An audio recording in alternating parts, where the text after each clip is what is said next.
I was born in 1965 in Mumbai, India. At that time it was called Bombay, India. So, how long were you in Mumbai for?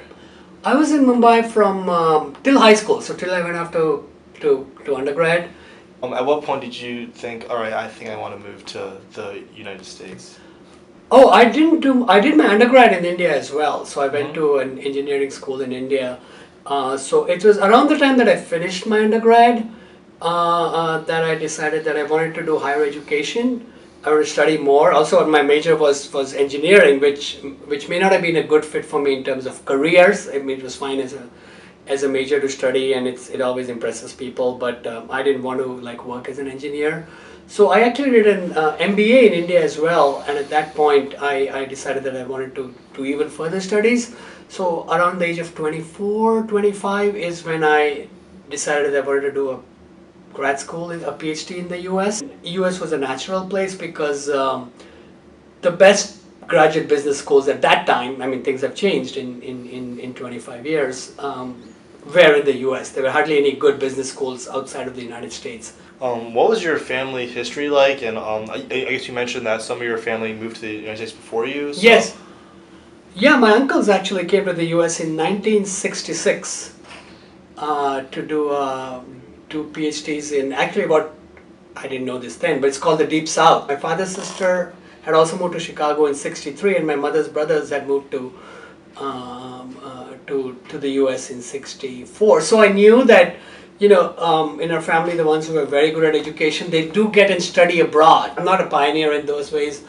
I am probably the fourth or fifth person in my family, broadly defined, including cousins and uncles and aunts, to have studied grad school in the U.S. Describe how it was when you first moved here, that first year or so. Culturally, because of our PhD program was very diverse, so there was no single culture that was dominating in the PhD program, because I had students from Brazil, I had students from Asia, I had students from the United. I think the people from the US in the PhD program would have been in a minority, so more than 50% would be foreigners in our PhD program, but the foreigners are not any single majority, right? I mean, they could be Europeans, they could be people from South America, Asia, and all of those countries. So it was more to get adjusted because everybody was different. Just because I learned how to interact with someone from New York, then I had to learn again how to interact with someone from Puerto Rico or someone from Korea or someone from China. I mean, because they all are different. Within the Indian community, it's a little bit more interesting because India is a relatively new concept. Maybe 60 years old, but mostly Indians see themselves, for the most part, not as Indians, but Punjabis, Bengalis, Maharashtrians. So in colleges, there's the Indian or South Asian Student Association, obviously, because there's Indians, Pakistanis, Nepalis, Bangladeshis, Sri Lankans, Bhutan and Maldives, people from those 7 countries. But when you go to the wider world, there's no Indian Cultural Association. There is the Punjabi DC Association, there is the Malayali DC Association, there's the Tamil. These are all various ethnicities and groups within India. So it's not like I can join, and literally I can't join an Indian community organization. They have it by ethnicity. So I'm actually from 4 different states. So I'm like, you would say 1/4 from 4 different states of India, in the south and in the, Malayali, Goan, Maharashtrian. But I can join like 4 different associations because I'm roughly 1/4 from each. But then also I feel less full there because I speak the language less well than them. I don't read as well as they do, and I don't know all the heritage stuff as well, or the inside jokes. Today, what's your role in the Asian American community? Actually, my wife is Chinese, Vietnamese, American. So which is most that you'll have to ask her, because these are obviously various identities, even though she was born in Vietnam and also lived in China. But mostly she found an organization for Asian American refugees, and then generally Asian Americans, not just necessarily refugees, because the refugees was at a point in time when there were a lot of Vietnamese refugees in the area. So I would tutor at her program. So whether it's my students or whether it is like in non-profit organizations like Asian American Lead or other places, my interaction with the Asian American community in terms of at least being a mentor or a guide is academically. Can you tell me a little bit about how you met your wife? I had moved to DC to be to be a professor at GW, which is obviously down the street. And at that time, there was a 2-year thing. I'd come down, and at that time I met her, and like a typical, we went on a couple of dates, and then we hit it off. And even though we are both immigrants, we have relatively different backgrounds, which is, I grew up in, like I said, even my uncles came to Duke in the 60s when they really couldn't, they had, even though nobody was discriminating against Indians then because they didn't know enough, but I mean, like the fountains were like blacks and whites, so they didn't even know where they're going to drink their water from because they just went home and drank water, I suppose. But for me, it was easier, so because I came much later than them. Plus, unlike my wife who came here as a refugee, I came here as a grad student, so I could always turn back and go. So if I fail, then it'll be a failure.